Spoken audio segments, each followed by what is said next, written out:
কিভাবে? How তুমি স্কুলে যাও? do you go to school? আমি একজন ছাত্র। I am a student. আমি আমার স্কুলে যাই I go to school. I go to my school প্রতিদিন। every day. আমি স্কুলে যাই I go to school পায়ে হেঁটে। by walking. তাই Walking. কখনো কখনো Sometime আমার বন্ধু হাসান my friend Hassan আমার সাথে আসে। come with me. আমরা একসাথে হাঁটি We walk together রাস্তায়। on the road.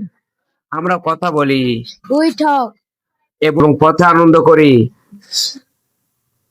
and enjoy the way. যখন বৃষ্টি হয় When it rains, আমি একটি ছাতা নেই। I take an umbrella. আমি আমার স্কুলে পৌঁছি I reach school সময় মতো। on time.